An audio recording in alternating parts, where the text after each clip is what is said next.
sampai hari ini, karena kasih setiamu, oh Tuhan. Ku ada sampai hari ini karena berkat-Mu melimpah bagiku.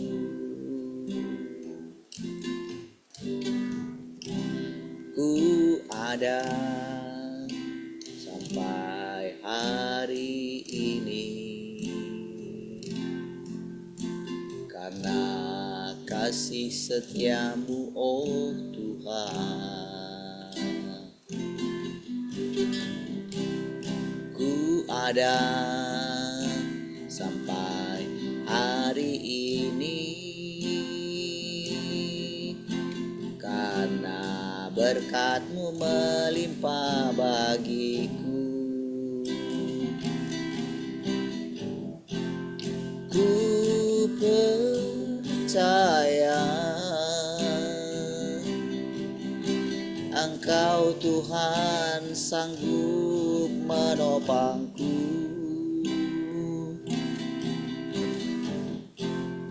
Ku percaya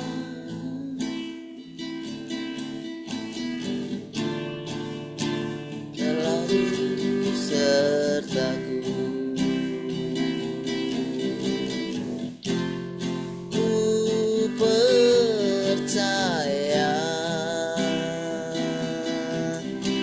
Engkau Tuhan sanggup menopangku.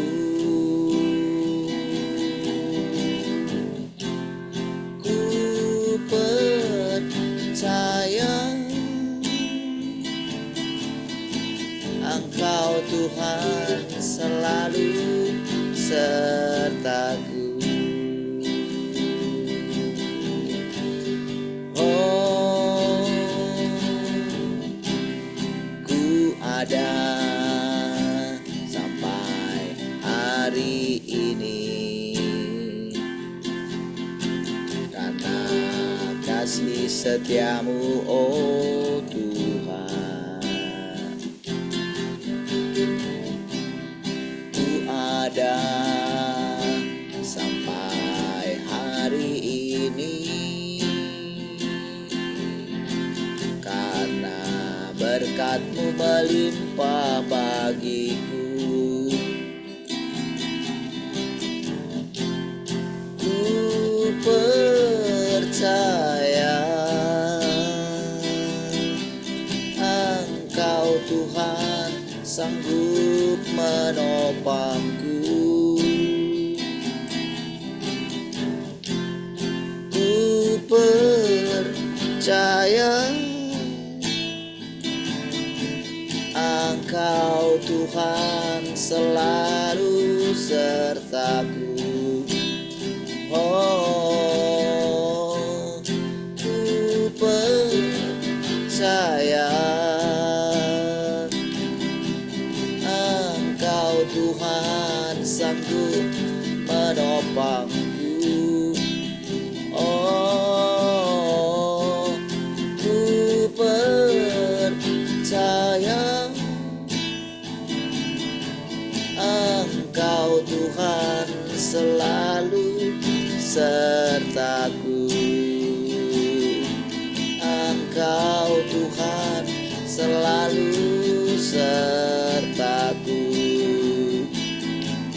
Engkau Tuhan selalu sertaku.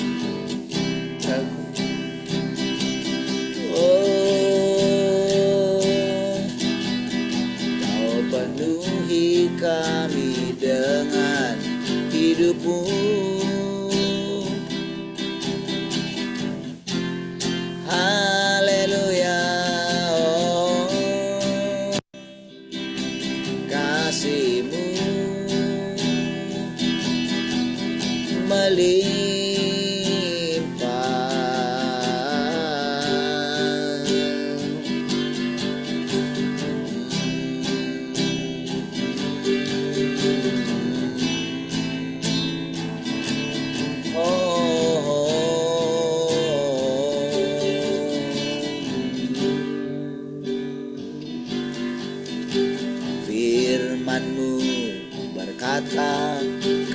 besertaku. Maka kuat roh dan jiwaku. Tangan-Mu Tuhan selalu ku nantikan. Di setiap langkahku percaya. Firman-Mu berkata, Kau besertaku. Maka kuat roh dan jiwaku. Tangan-Mu Tuhan selalu ku nantikan. Di setiap langkahku percaya. Dengan sayap-Mu ku akan terbang tinggi. Di tengah badai hidup ku tak menyerah. Kau kekuatan dan perlindungan bagiku, pertolonganku di tempat maha tinggi. Ku mengangkat tanganku, aku berserah. Kau ku nantikan, Kau yang ku sembah, Yesusku, Rajaku. Firman-Mu berkata, Firman-Mu berkata, Kau besertaku.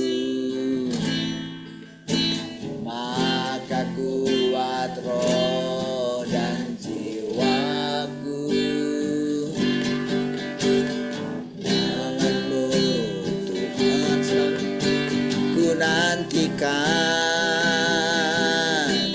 Di langkahku percaya. Sekali katakan firman-Mu. Firman-Mu berkata, Kau besertaku. Maka kuat roh dan jiwaku. Tangan-Mu Tuhan selalu ku nantikan. Di setiap langkahku percaya. Dengan sayap-Mu ku akan terbang tinggi. Di tengah badai hidup aku menyerah. Kau kekuatan kan lindungan bagiku, pertolonganku di tengah. Ku mengangkat tanganku, aku berserah. Kau ku nantikan, Kau yang ku sembah, Yesusku, Rajaku. Oh, dengan sayap-Mu ku akan terbang tinggi. Di tengah badai hidup ku tak menyerah. Kau kekuatan dan perlindungan bagiku, pertolonganku di tempat maha tinggi. Ku mengangkat tanganku, aku berserah. Kau ku nantikan, Kau yang ku sembah, Yesusku, Rajaku. Kau ku nantikan, Kau yang ku sembah, Yesusku, Rajaku. Kau ku nantikan, Kau yang ku sembah, Yesusku, Rajaku.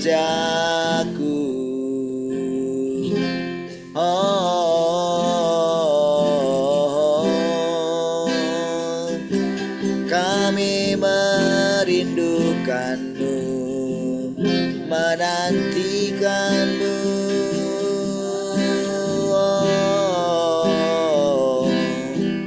Kau kekuatan, Kaulah hidup kami.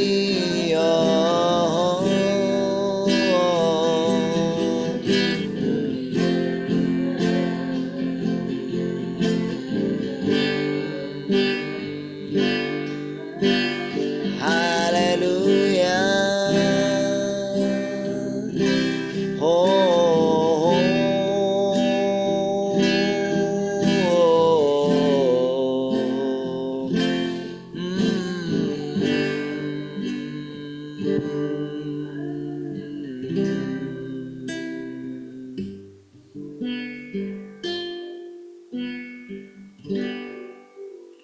Kasih setiamu Tuhan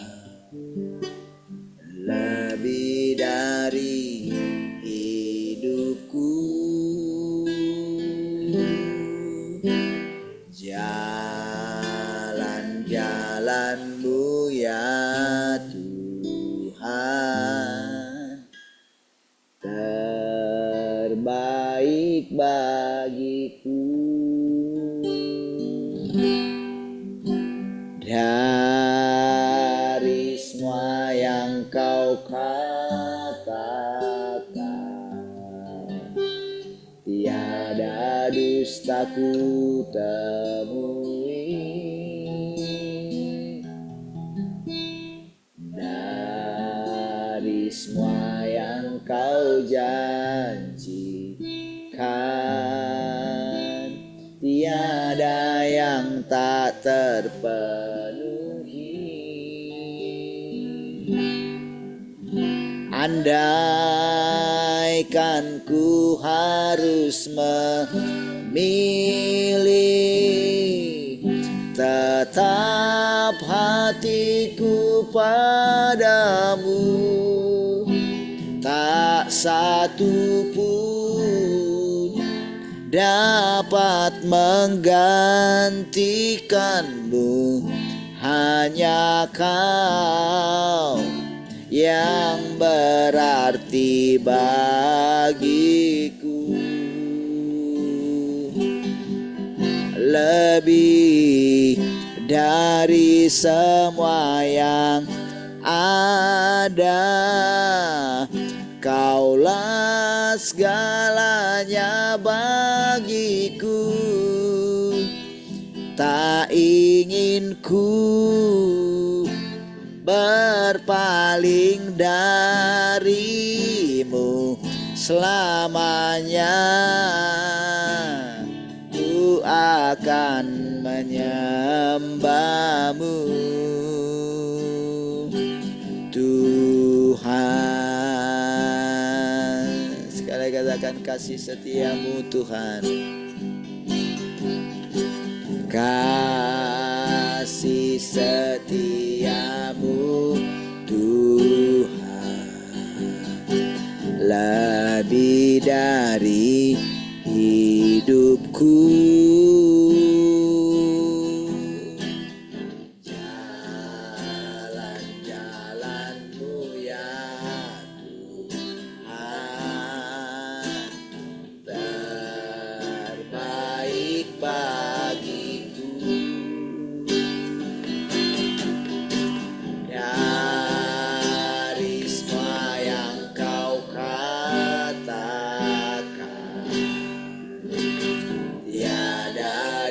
tak ku temui.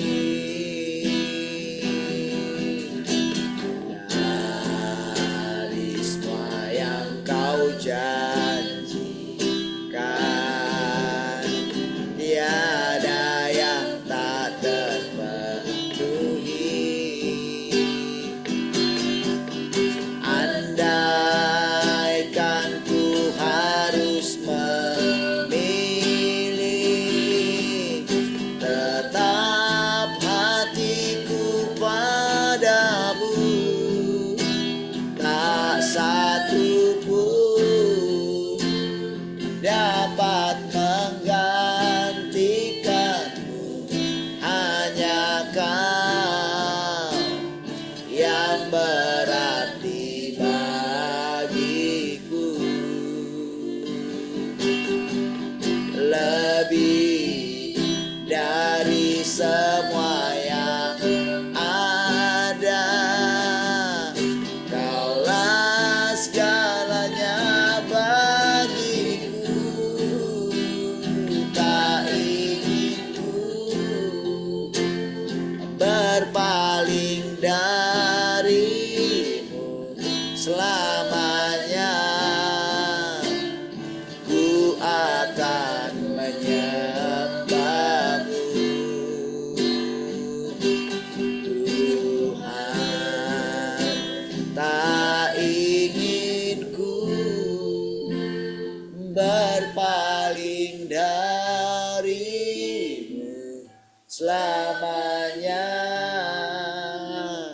Ku akan menyembahmu, Tuhan. Tak ingin ku berpaling darimu selamanya. Ku akan menyembahmu, Tuhan.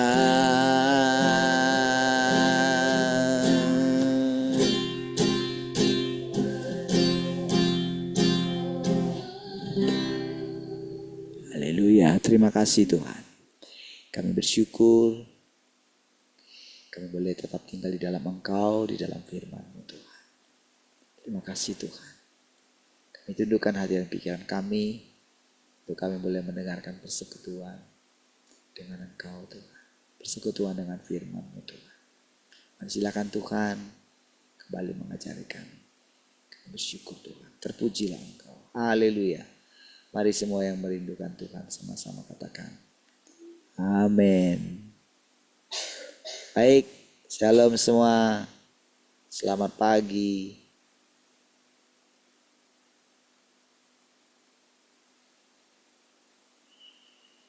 Shalom, selamat pagi semua.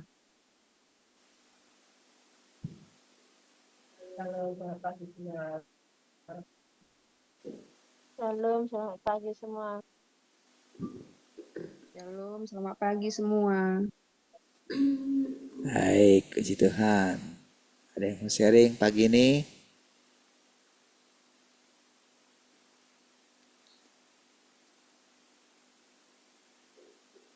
Mami mau sharing?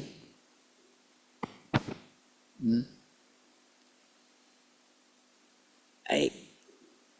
Ada yang mau sharing ya?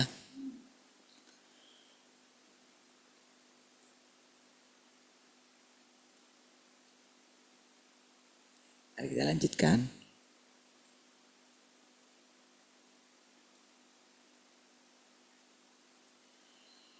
Oke.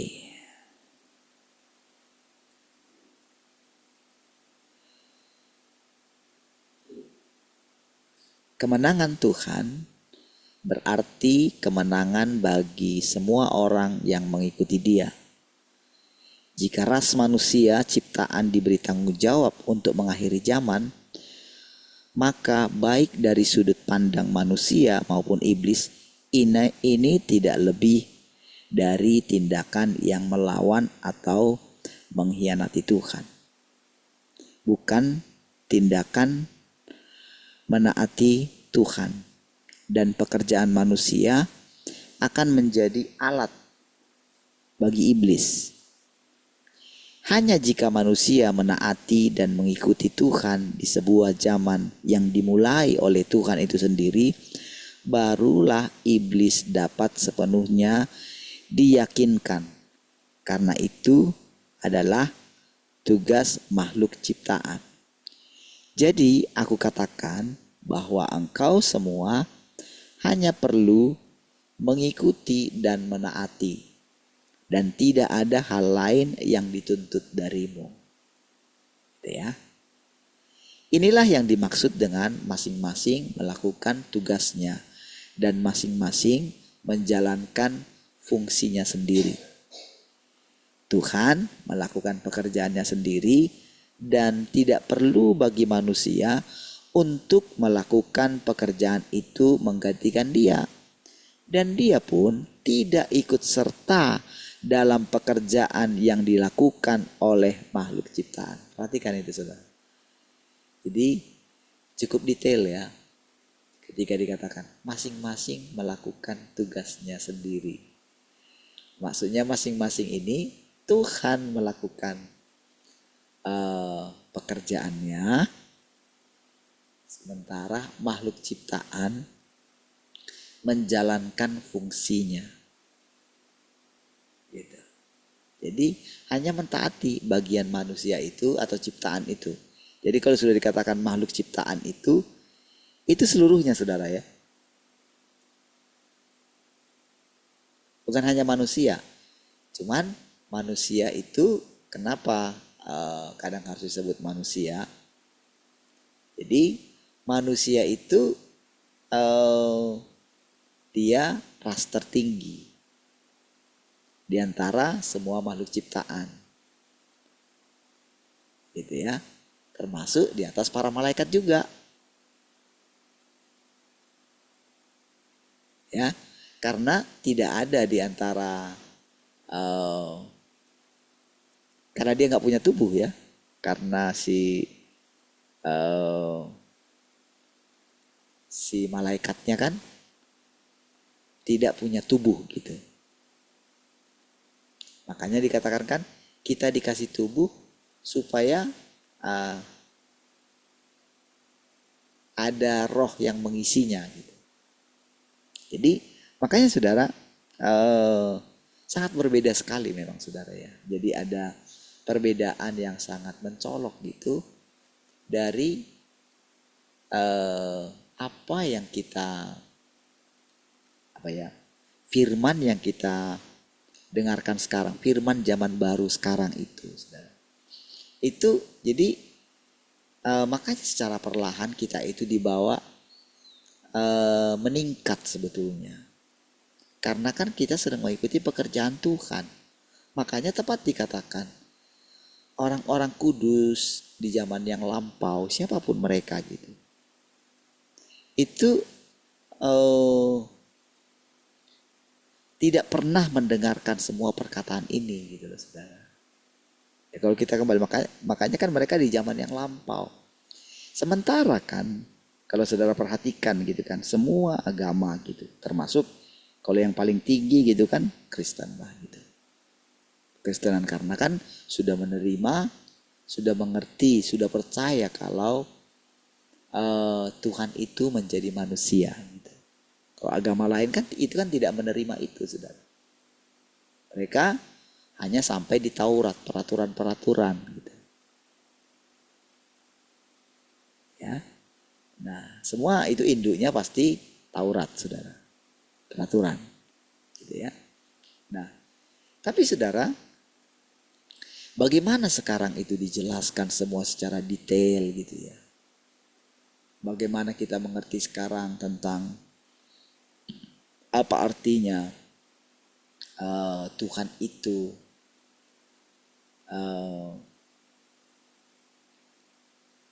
memenuhi segala sesuatu gitu ya. Apa artinya kita ini bait sucinya Tuhan gitu ya. Itu dijelaskan secara detail gitu. Dan bagaimana masing-masing melakukan tugasnya sendiri. Gitu. Nah, makanya kan dikatakan tadi kan begini kan. Kalau nanti manusia yang melakukannya, maka iblis akan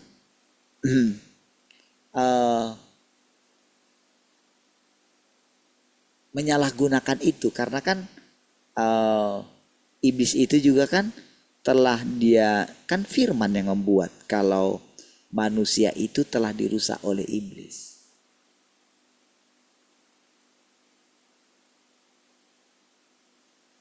Jadi firman, kan apa yang difirmankan kan pasti jadi gitu. Oke, jadi artinya saudara, jadi ketika dikatakan itu, jadi dengan Tuhan itu menyebutkan iblis gitu, oke, justru disitulah kan setiap kali disebutkan dia itu kan kayak terbangun gitu, kira-kira kayak gitu. Saudara, manusia itu tidak menyadari kalau tidak disebutkan firman ini.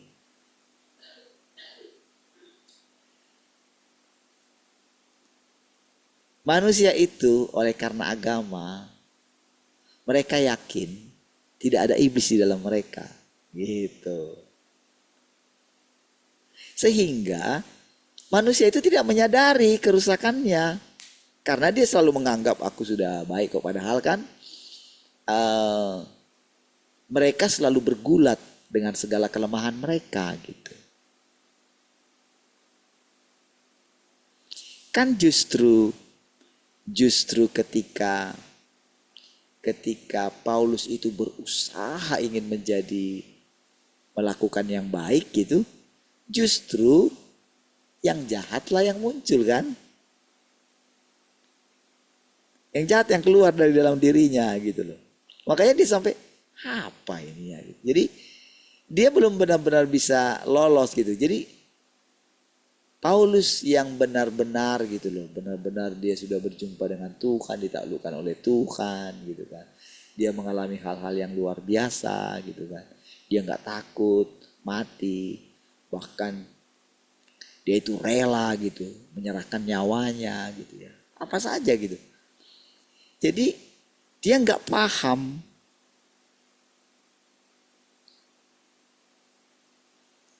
mana semua orang ini.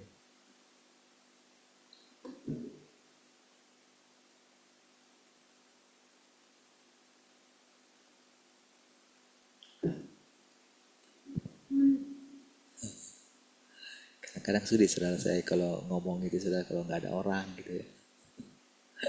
Kayak ngomong sama siapa gitu. Kadang baru beberapa menit gitu kan. Jadi kadang-kadang saudara saya itu gimana ya.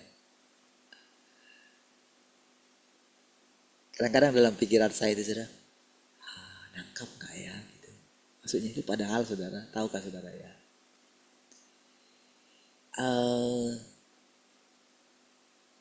Makin cepat loh saudara. Tuhan itu makin cepat menunjukkan ini loh, sudah pekerjaanku ini sudah sampai di sini loh gitu loh. Tahu nggak saudara? Ada satu ini kemarin yang saya saksikan gitu ya. Hanya kalau ada yang di radio bisa gabung di sini ya, supaya bisa ngerti gitu. Karena,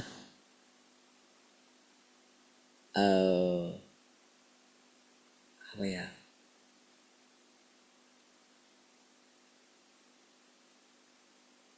Tuhan sedang datang gitu. Kita nggak ngerti gitu.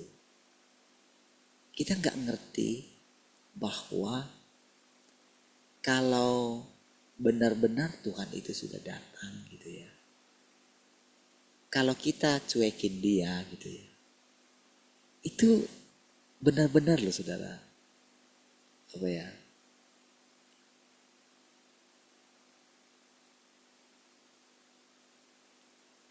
Benar-benar kita itu sedang apa ya? Karena ini nggak akan disampaikan dia kepada orang yang tidak menyadari dia. Nggak akan ada. Mereka nggak akan mendengarkan seperti ini gitu. Itu akan ya nggak dipedulikan dia gitu. Karena dia sedang fokus kepada orang yang dipilihnya dia. Gitu. Tetapi orang yang dipilihnya dia ini, mereka itu akan mengalami jalannya atau prosesnya Tuhan itu.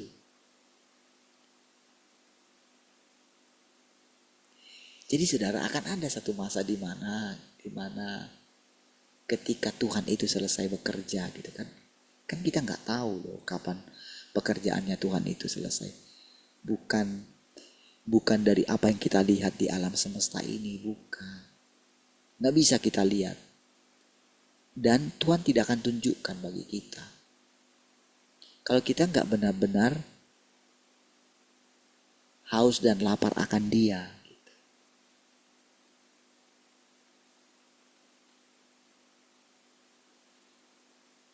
Saudara, sudah 3 tahun lebih saudara. Kita itu terus menantikan Dia gitu ya. Saudara, harusnya kita itu benar-benar dari sekian 3 tahun ini kan harusnya kan sudah terlatih kan.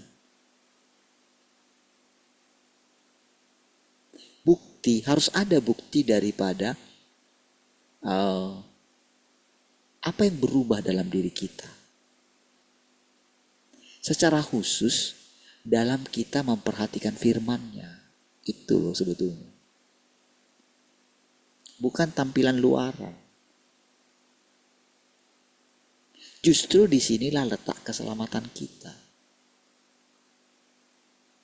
Jadi bukan sekedar kita itu sudah lebih baik gitu, lebih sopan gitu ya, lebih apa? Bukan itu loh saudara.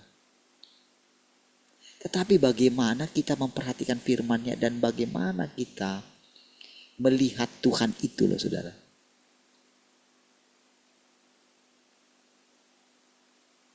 Apa artinya? Apa artinya kita memandang Tuhan? Benarkah kita itu sudah memandang Tuhan gitu ya?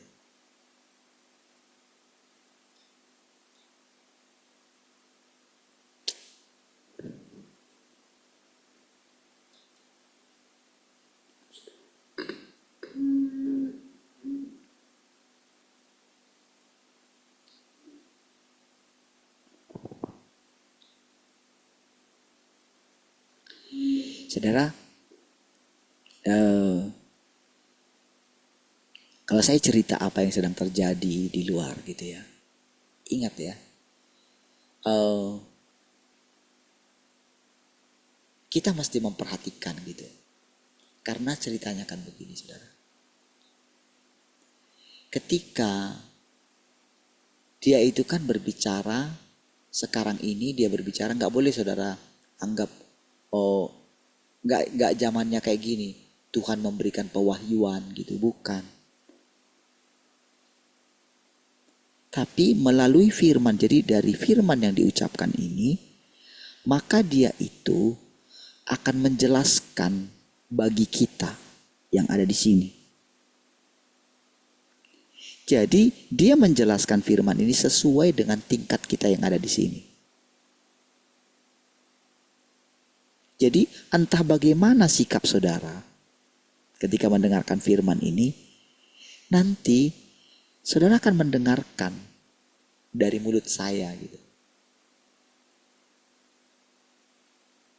Karena melalui mulut saya inilah, melalui diri saya ini, tentu kan sebelum saya bicarakan, tentu kan ada diolah dalam pikiran saya ini. Kalau saya benar-benar lapar dan haus akan Tuhan, merindukan kebenaran, kalau saya mencari kebenaran, gitu ya.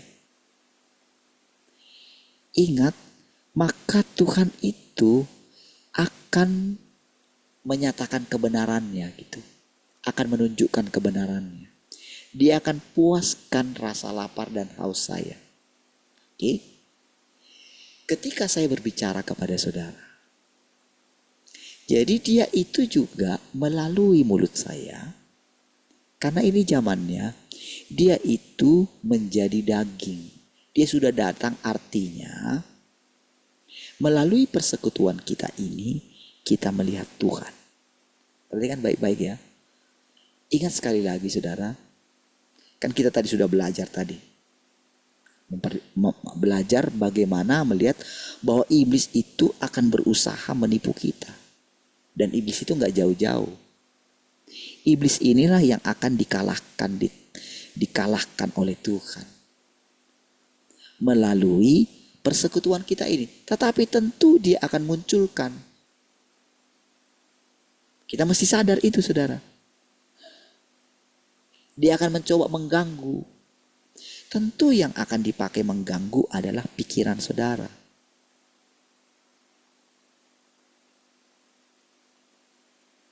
Nah, jadi di sini saudara, benar-benar saudara lewat pengalaman yang saya alami gitu ya. Lewat penaklukan yang saya alami. Lewat Tuhan menunjukkan kebenaran saudara. Di situ saya akan belajar.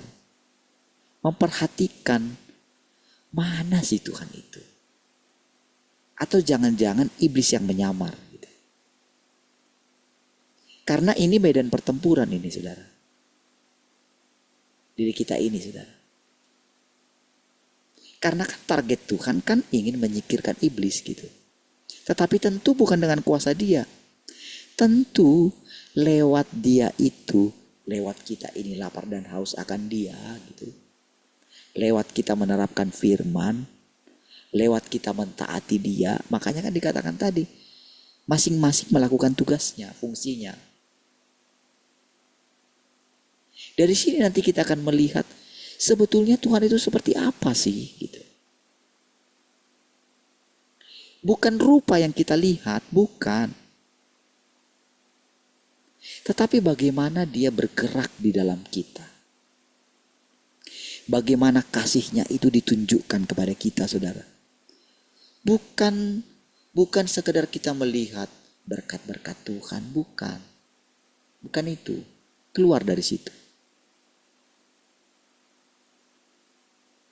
Justru kalau kita sangat mengharapkan itu saudara, maka iblis karena dia tahu kita sangat menginginkan itu, justru di situ iblis bisa memenuhi keinginan kita. Supaya kita itu tidak lagi datang kepada Tuhan dengan sungguh-sungguh. Justru dari pihak Tuhan, kenapa dia menghajar kita? Kenapa dia menghakimi kita? Apa tujuannya? Kenapa kita harus mengalami penderitaan? Kenapa kita harus mengalami kesesakan? Supaya kita duduk dengan sungguh-sungguh mencari Tuhan.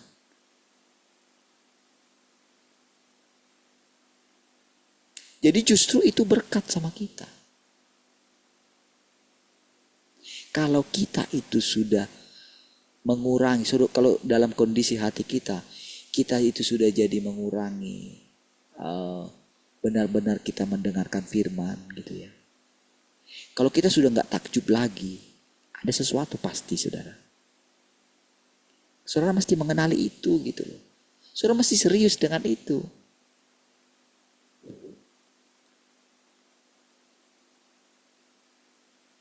Waktunya memang itu sangat cepat saudara. Iya. Kalau saya menerangkan apa yang sedang terjadi saudara, tentu saudara mesti memperhatikan.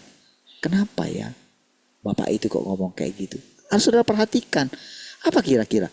Apa memang Tuhan mau ngomong seperti itu gitu? Apa Tuhan itu gitu?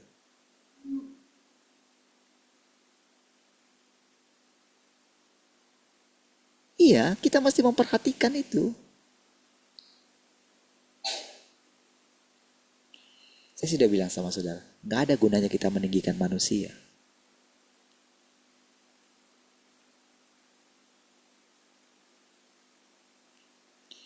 Saudara, itu step ya. Saudara harus benar-benar ingat dulu ya. Nggak ada gunanya. Jadi kalau saya mengatakan itu berarti saya itu sedang mengatakan dalam pandangan saya nggak boleh menganggap diri saya ini saya tidak bisa berusaha ingin menarik perhatian saudara kepada saya. Itu musuhnya Tuhan. Tetapi kalau tidak ada orang ini gitu, sama seperti dia yang bicara kayak gitu juga. Tuhan yang Maha Kuasa itu ngomongnya kayak gitu. Supaya apa yang kita dengarkan, nggak ada tujuannya saya sedang menyamakan diri saya dengan Tuhan yang Maha Kuasa itu. Tetapi si orang ini, dia harus punya pikiran, ya. Entah siapapun orang ini, saudara, yang ngomong ini gitu. Entah siapapun dia. Kan Tuhan sudah terangkan sama kita. Bahwa kita tidak tahu pemilihan Tuhan atas hidup seseorang. Tidak ada yang tahu. Kecuali Tuhan itu sendiri. Kan Tuhan sudah bilang kemarin kan. Hanya roh, hanya Bapa atau roh itu yang tahu tentang pekerjaan inkarnasi. Tentang Tuhan yang berinkarnasi. Kita mau bilang apa? Si orang itulah yang ngomong loh. Yang semua ngomongin semua ini. Termasuk kan Yesus mengatakan seperti itu. Jadi ketika Yesus mengatakan dia berfirman dari mulutnya. Dia memperhatikan. Dia memperhatikan perkataannya sendiri. Karena dia sudah punya prinsip. Anak tidak dapat mengatakan sesuatu dari dirinya sendiri. Kalau tidak Bapa yang mengatakan itu. Perhatikan itu saudara perkataan itu. Jadi Kristus yang datang kemudian harus punya prinsip kayak gitu. Itu loh maksudnya gitu loh. Dari situlah kita mengenali apakah kita sedang disesatkan atau tidak gitu. Termasuk orang ini harus sadar dia gitu.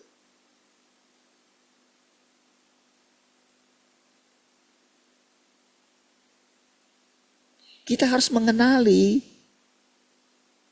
Jadi bukan seperti dulu. Oh, saya diberikan anugerah luar biasa gitu. Maka saya pasti sombong gitu. Kalau saya merasa diri saya itu dipilih gitu. Saya kan sombong. Di situ saya mesti mengenali sombong itu dari iblis gitu. Bukan dari Tuhan. Tuhan gak punya itu gitu. Dia punya kerendahan hati. Tapi bukan dia itu gak berkuasa. Justru kuasanya Tuhan itu mana bisa dibandingkan dengan kuasanya iblis gitu. Dari sini nanti saudara akan bisa mengenali di mana nanti dunia ini ingin mengintimidasi saudara lewat apapun. Gitu. Iya. Mereka ingin berusaha membunuh kita. Mereka ingin berusaha membuat kita khawatir dunia ini. Membuat kita takut. Membuat kita bingung. Membuat kita gak punya pegangan. Pijakan. Membuat kita lupa akan firman. Itu roh dunia saudara.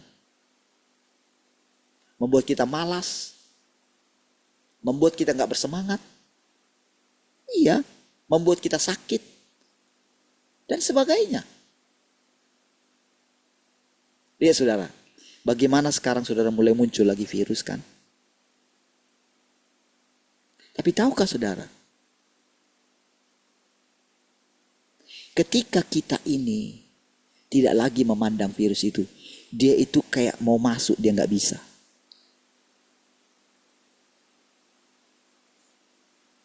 Dia mau propaganda lewat apa? Lewat berita lagi, nggak bisa lagi, nggak punya kekuatan dia. Oleh karena apa? Oleh karena ada orang yang menerima firman-Nya. Karena firman-Nya itu adalah Tuhan yang datang kedua kali.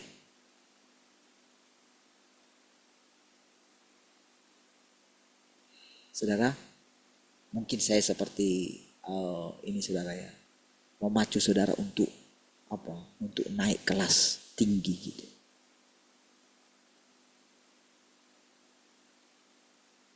Tapi saudara, mengingat waktu saudara. Kenapa saya sering mengatakan ingat umur, ingat umur, ingat umur gitu.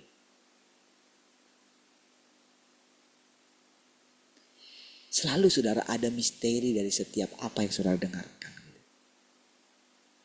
Iya. Karena begini saudara ceritanya. Perhatikan ya. Jadi ketika dia sudah datang, ketika ada yang mengakuinya dan terus makan firman-Nya, terus kita arahkan merindukan dia, maka kita itu menjadi terikat dengan Tuhan. Orang yang ngomong ini ketika dia sudah menyadari pilihan Tuhan atas hidupnya gitu. Dari sisi yang positif ini ya. Ketika semakin menyadari gitu. Berarti kan saya semakin menyadari bahwa saya satu dengan Tuhan. Kan barang siapa mengikatkan dirinya dengan Tuhan, menjadi satu roh dengan dia. Dulu kita nggak mengerti itu.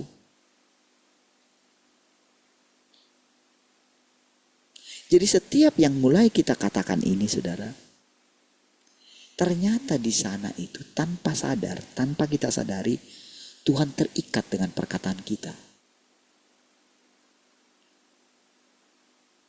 Tuhan terikat dengan perkataan orang. Mulai saudara, ketika tingkat kesadaran saya makin tinggi, kalau saya katakan saya ini, maka saudara akan melihat hal itu dalam diri saudara juga. Karena ini akan menyebar. Nanti kita akan semakin merasakan apa arti saling nantinya.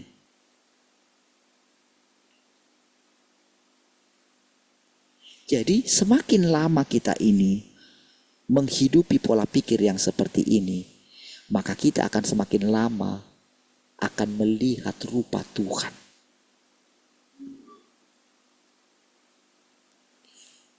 Kita akan melihat pekerjaannya di dalam diri kita. Perbuatannya, pikirannya, perasaannya di dalam diri kita. Dia akan benar-benar melatih kita. Benar-benar punya kedaulatan atas alam semesta ini. Kita akan melihat.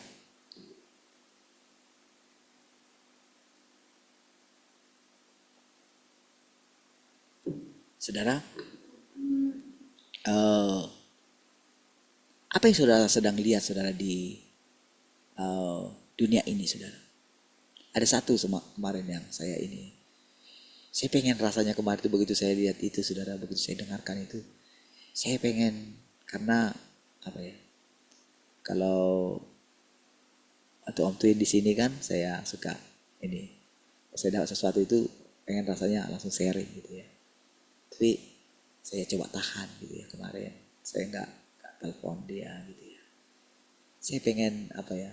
Saya kan kalau boleh saudara lihat gitu kan, yang laki-lakinya kan boleh dibilang nggak ada lagi kan.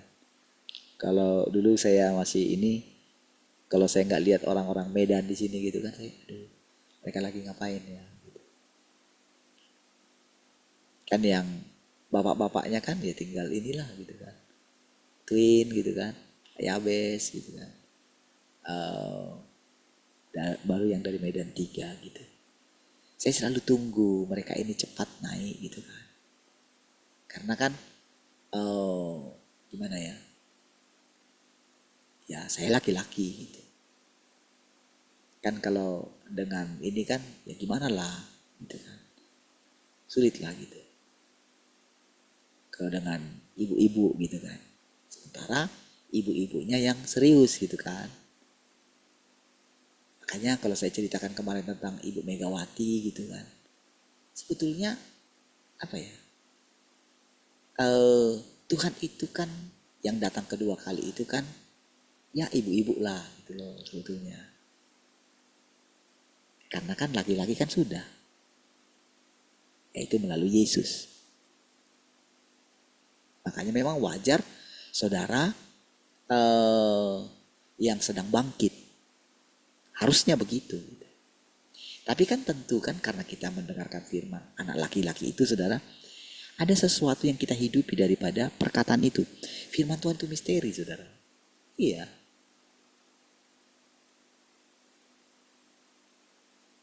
Jadi akan jadi berbeda saudara.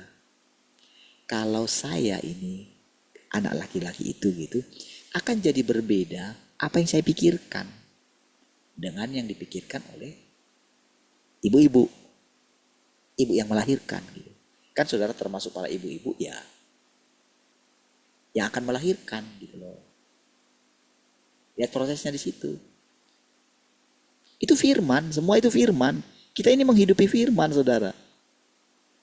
Jadi ketika firman itu saya dengarkan, pasti ada sesuatu yang berbeda.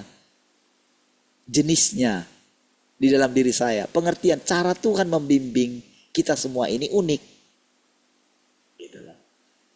Jadi mau bagaimanapun gitu firman yang kita dengarkan dari ini semua. Roh Kudus itu menuntun kita secara unik. Nah kebetulan jadi karena dari firman itu saya dalam diri saya karena itu nyantol gitu. Jadi kayak dikasih benih firman yang tadi itu. Anak laki-laki itu. Itu kayak benih. Maka di dalam pikiran saya ini akan berkembang dia gitu loh. Saya nggak tahu gimana. Kenapa kok itu kayak ya berkembang aja dia gitu. Bertumbuh dia. Ada sesuatu yang ya kan itu kan saya nggak tahu. Kenapa itu nyantol itu kan nggak tahu. Kita ini hanya menjalani. Semua nanti saudara lihat, semua orang mau agama apapun dia. Gitu. Di dalam proses perjalanan kita. Karena Tuhan menaklukkan segala sesuatu. Ajaib sekali loh saudara. Penaklukan ini butuh waktu yang sangat panjang sekali. Tapi ingat juga. Dia bisa cepat juga.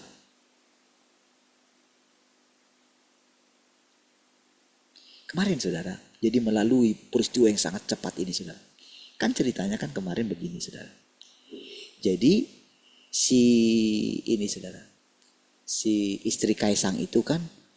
Jadi ketika kita pas lagi di Indonesia ini lagi demo-demo. Mereka kan pergi gitu. Justru pas di saat itu liburan mereka gitu. Sementara dianya yang lagi, si Kaisangnya yang lagi diperjuangkan. Yang lagi dipermasalahkan sebetulnya kan si Kaisang itu intinya. Karena sudah 2 kali saudara. Tadinya si Gibran melanggar konstitusi tadinya. Nggak bisa gitu. Harus dirubah di konstitusi. Makanya dipakai si pamannya kan. Tahukah saudara seluruh yang terjadi di dunia ini saudara. Ternyata diperhatikan. Jadi ada yang memperhatikan. Jadi ternyata sekarang orang bilang kayak gini. Dulu kan si Dharma Pongrekon itu kan selalu mengelitkan elit-elit global. Ini semua sudah dirancangkan begitu kan.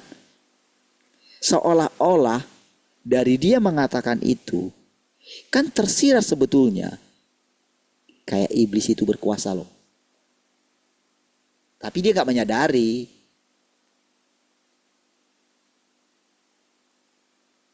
Ya dia rendah hati. Kalau kita bilang mungkin dia benar-benar saudara. Tetapi ada sesuatu. Disinilah saudara. Disingkapkan. Apa sebetulnya? Di mana sih letak kesalahannya Paulus?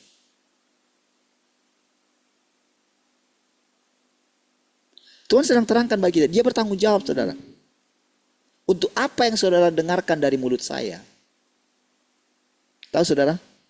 Tuhan itu bertanggung jawab. Saya ini saudara seperti orang bodoh. Iya. Kita itu jadi karena saya itu nurut gitu loh. Kadang-kadang pasti saya salah. Menurut saudara saya bisa salah. Saya pasti salah mengucapkan sesuatu.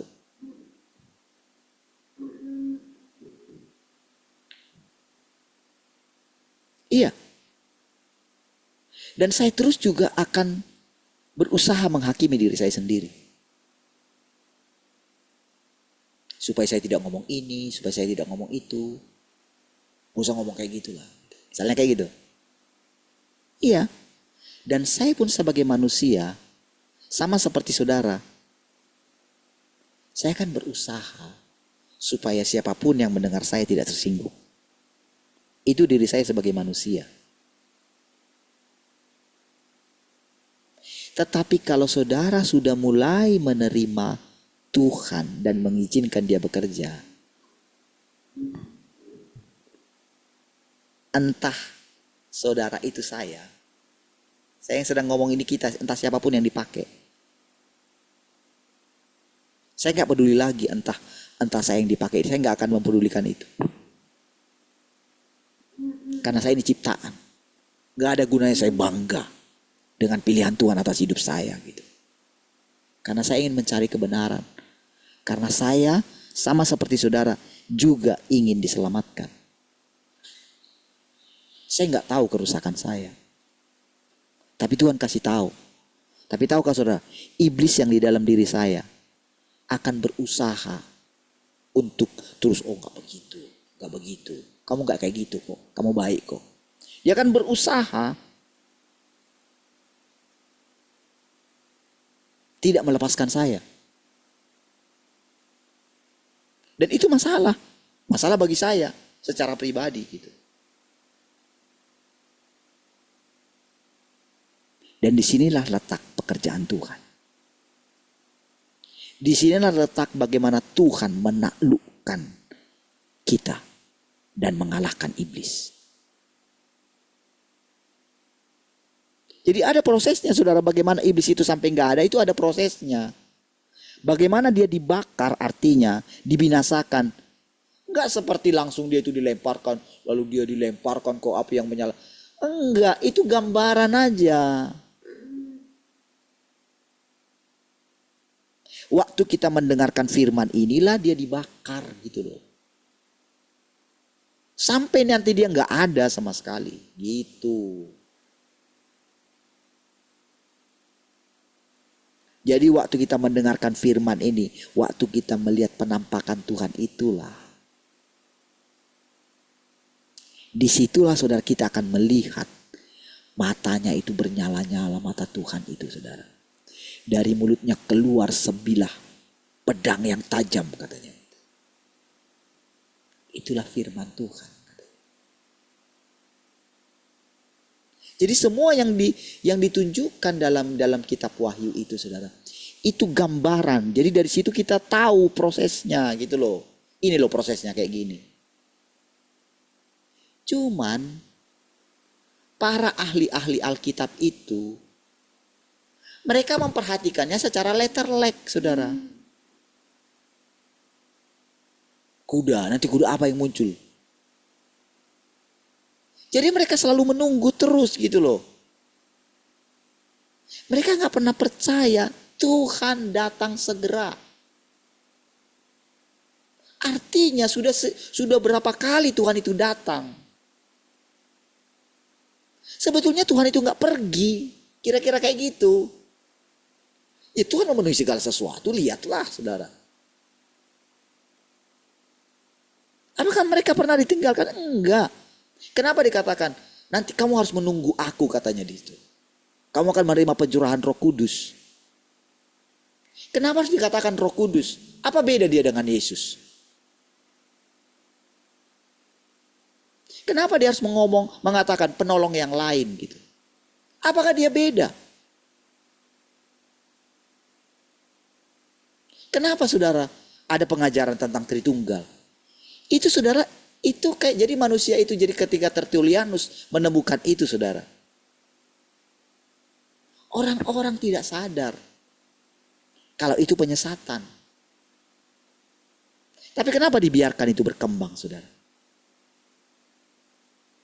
Kenapa selama ini kita tidak sadar dengan semua itu? Kenapa saudara orang-orang Protestan kayak HKBP tidak memikirkan tentang pencurahan Roh Kudus? Kenapa kita ketika kita mengalami pencurahan Roh Kudus, ketika kita mengalami bahasa roh, kenapa kita itu mulai makin mengerti kalau Tuhan itu nyata? Berbeda dengan mereka saudara. Tapi selanjutnya saudara, kita kan dihajar saudara. Orang-orang karismatik. Lihatlah. Bukankah harusnya malu saudara orang-orang karismatik sekarang ini. Lihat yang terakhir itu saudara. Yang lagi viral itu saudara. Yang pendeta menganiaya istrinya itu. 20 tahun saudara.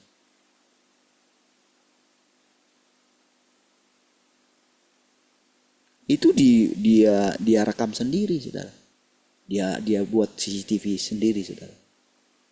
Sampai ini dimunculkan. Gereja mana itu ya? Dan itu saudara yang muncul.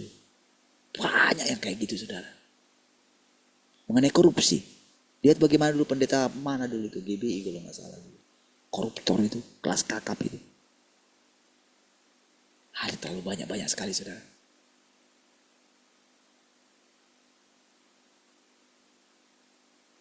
Tapi saudara, iblis berusaha menutupinya. Pendetanya gak berani ngomong itu dari mimbar. Kalau ada yang ngomong, jangan menghakimi gitu loh saudara. Padahal saudara, sekarang dunianya terbuka semua.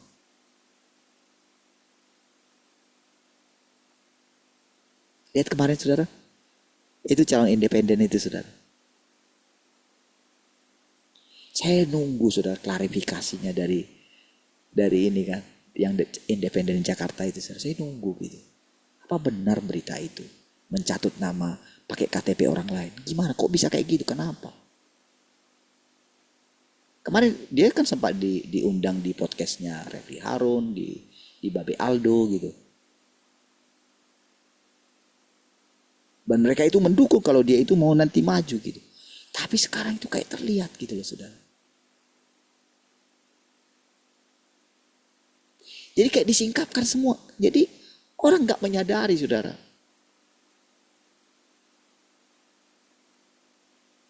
Kalau segala sesuatu digoncang akan kelihatan saudara. Jadi makanya ketika saya ngomong kayak gini saudara.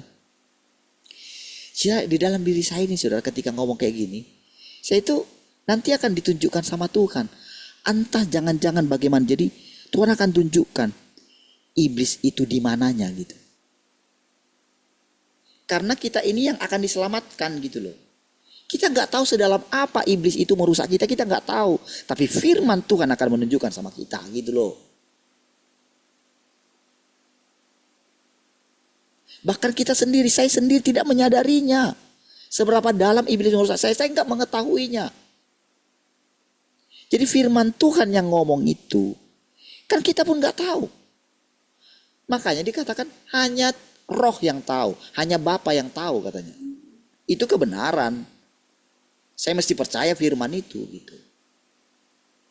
Dan saya harus mempersilahkan bagaimana Bapa itu akan menjelaskan kepada kita.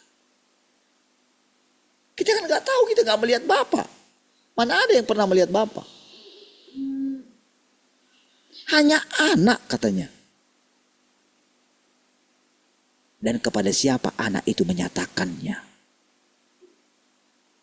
Itu tingkatan, itu level saudara. Jadi Tuhan gak memberitahu kepada saya. Oh nanti begini. Gak ada, gak bisa. Nah kayak gitu. Dia spontan. Jadi waktu saya mengucapkan sesuatu saudara ya. Tuhan bertanggung jawab. Kan mana saya tahu saudara. Apakah ini saya bisa ucapkan?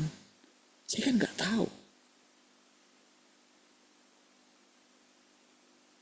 Apa yang misalnya saya lihat yang saya mau katakan sama saudara. Saya gak tahu. Apakah itu salah atau tidak? Saya gak tahu. Mana yang tahu?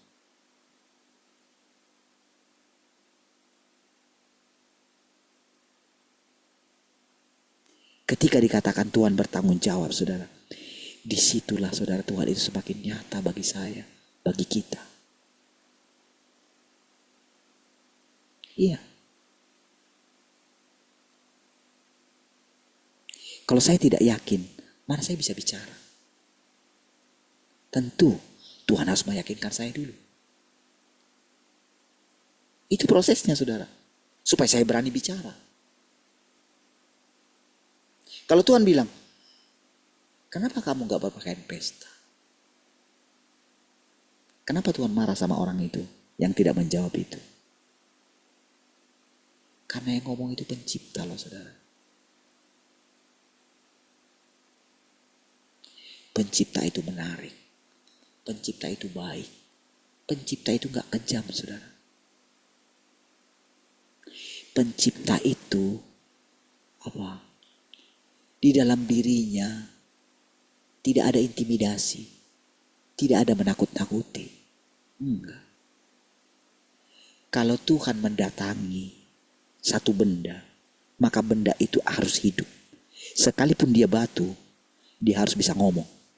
Saudara ngerti maksudnya?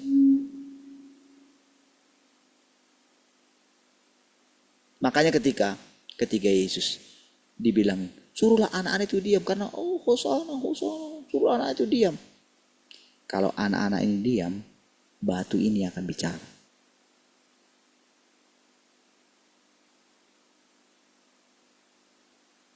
Makanya kenapa dia itu bisa? Kan orang pikir, orang-orang kan akan menyelidiki. Kenapa lah pohon ara itu sampai dikutuk? Kan belum musimnya. Kan murid-muridnya kan bilang gitu. Memang belum musimnya. Orang kan mempersalahkan Tuhan gitu kan. Tapi orang tidak mengerti bahwa yang lewat itu pencipta. Tapi orang lihatnya kan manusia kan.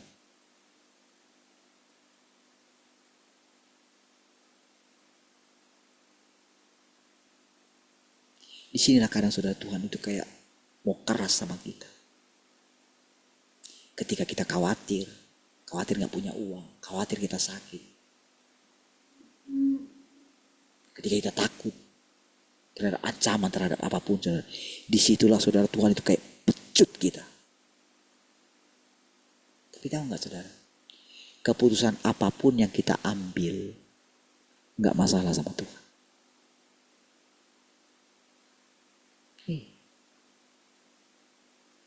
Karena dari situ semua saudara, Tuhan akan terus saudara ikutin. Disitulah artinya Tuhan menaklukkan kita. Waktu kita menyebut nama Tuhan, kita terikat dengan Tuhan. Waktu saudara punya iman, Tuhan tinggal dalam saudara. Tuhan terikat dengan saudara. Iya. Waktu saudara memandang Tuhan, Tuhan tidak bisa meninggalkan saudara. Jadi kita itu seperti terjebak. Waktu kita mengatakan kita merindukan Tuhan, dengan mendadak Tuhan yang kamu cari itu akan memurnikan kamu. Akan menghajar kamu.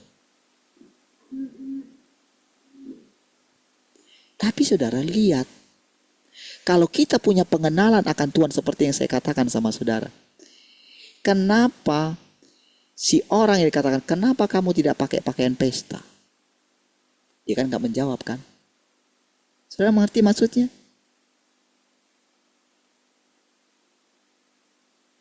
Kenapa dia gak menjawab? Karena di pikiran dia, Tuhan itu kejam.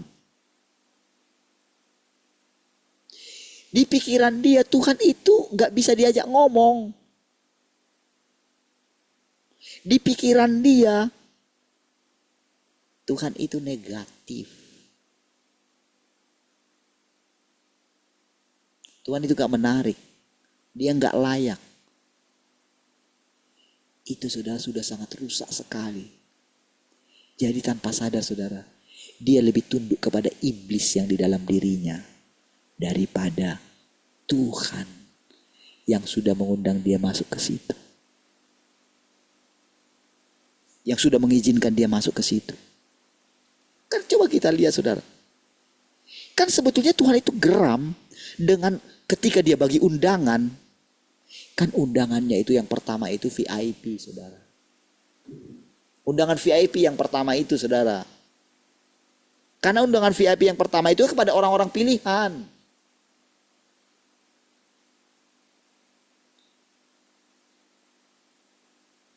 Tapi orang pilihan itu tersesat dengan segala apa yang dia miliki. Dia baru menikah lah, dia baru beli kuda lah. Tersesat semua. Dengan pemenuhan-pemenuhan.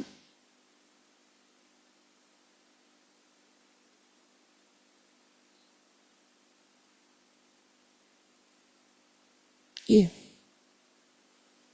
Kita bisa tersesat, saudara. Ketika dulu kita ditawarkan misalnya sampai 5 ruko ini, saudara. Iya kan? Kalau hati saya tertarik ke situ, saudara, tuh saya pikirkan itu gitu kan. Udah saya di situ aja nanti tersesat.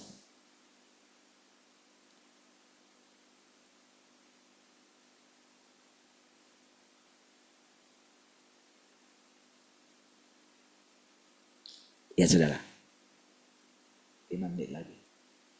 Saudara, saya lanjutkan yang tadi ya. Saya sedang menceritakan kepada saudara. Jadi kadang-kadang saudara kalau saya cerita ini gitu ya. Kalau saya sampai harus sebutkan namanya, sudah gak usah takut lah. Supaya lebih jelas. Karena saudara tidak seperti saya. Langsung cari semua. Saudara terlalu sibuk dengan diri saudara mungkin gak. Karena saudara gak ngerti apa yang mau saya ceritakan gitu. Jadi kadang-kadang saya harus ceritakan langsung gitu. Karena saya nggak tahu entah saudara mengikuti apa namanya mentaati yang saya bilang nggak. Gitu. Misalnya coba tonton ini yang saya bilang Ibu Mega bisa. Saudara dengerin nggak? Saudara patuhi nggak? Iya. Karena tingkat ketaatan saudara itu masih mentaati Tuhan yang tidak kelihatan gitu. Jadi kalau saya bilang itu, kadang saya tahu, sudah ngikutin atau enggak. Makanya kadang kalau saya bilang ya sudah, saya ngomong langsung aja. Siapa orangnya gitu kan. Saya ngomong langsung aja. Ya, coba. Jadi kemarin itu, jadi pas lagi apa namanya ya.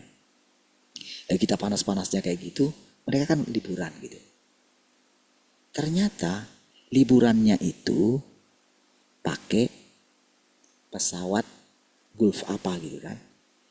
Yang sampai sewanya itu per jam berapa ya? 200 juta atau berapa gitu. Jadi kalau dihitung-hitung itu bisa mencapai karena per jam. Orang ke sana aja berapa jam ke sana saudara. Itu bisa sampai 8 miliar saudara. Oke? Dan itu kan apa yang terjadi di bangsa kita. Ternyata sudah begini saudara di dunia ini. Jadi secara diam-diam di dunia ini ada para elit-elit.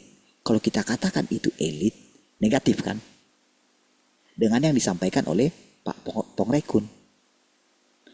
Padahal Pak Pongrekun lupa kalau Tuhan berdaulat. Mau siapapun mereka yang berusaha rasanya ingin membunuh pakai apalah, pakai vaksin segala macam gitu. Tahu nggak saudara? Tuhan di atas semuanya.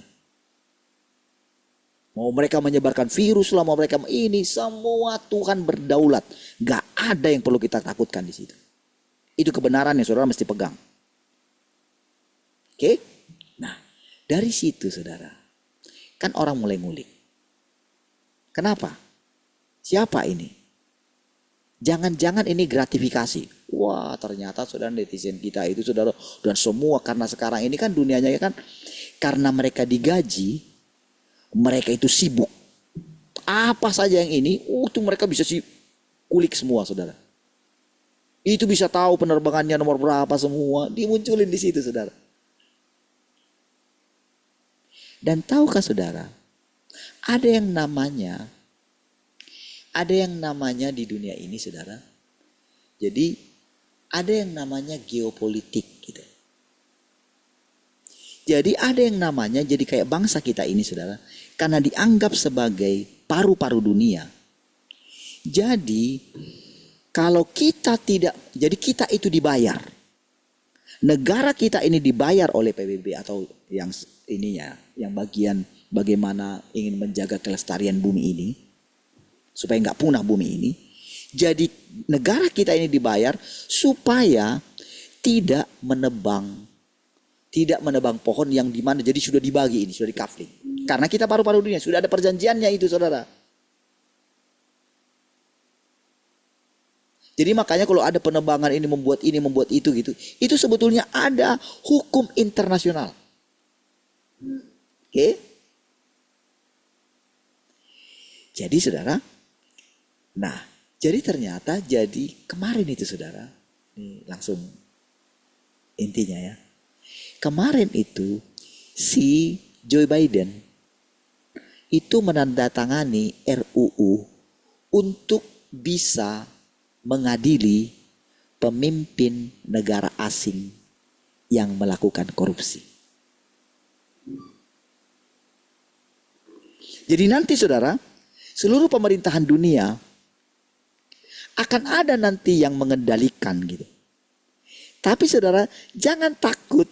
Jadi bukan seperti yang dikatakan sebelumnya akan ada one government gitu. Ya memang iya one governmentnya itu Tuhan. Karena Tuhan yang mengendalikan segala sesuatu. Jadi saudara, apa yang terjadi itu mulai dikulik.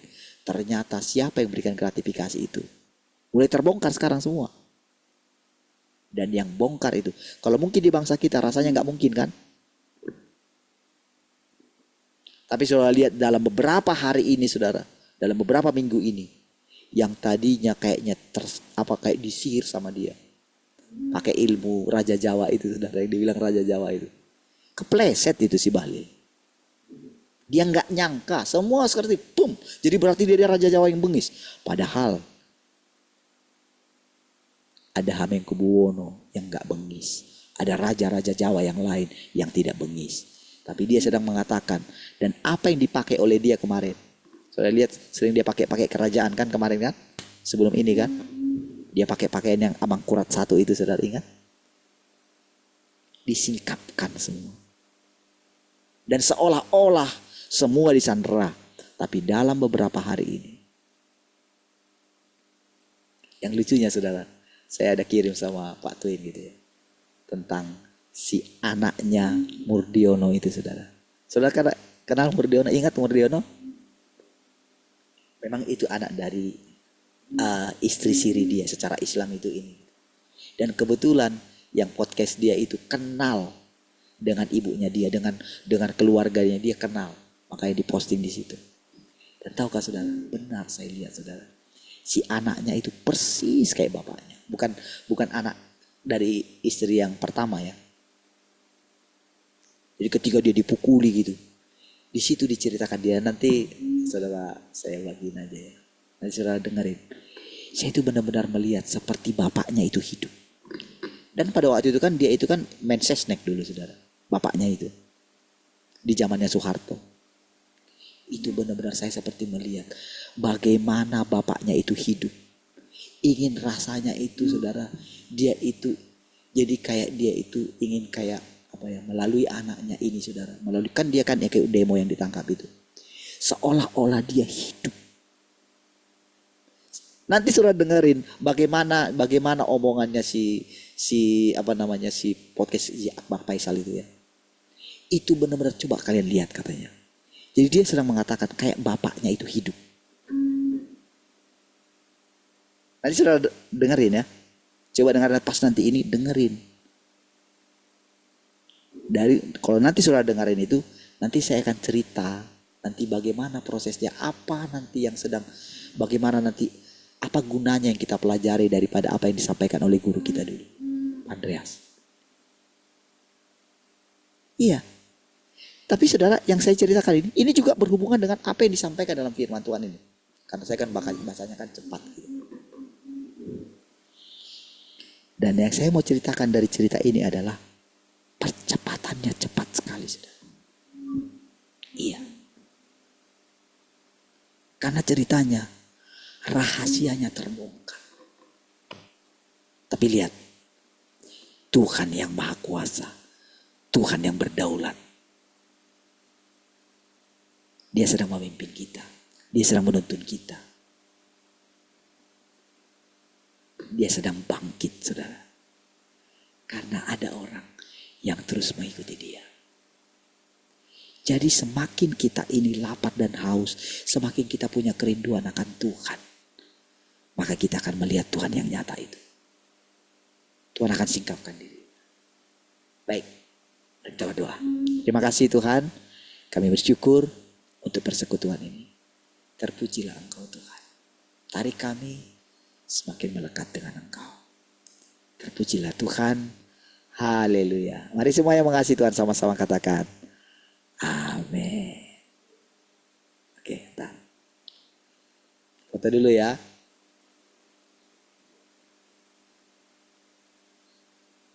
Aduh.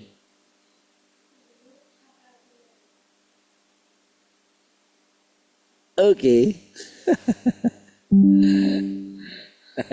Puji Tuhan semua. Sangat. Shalom, jelita.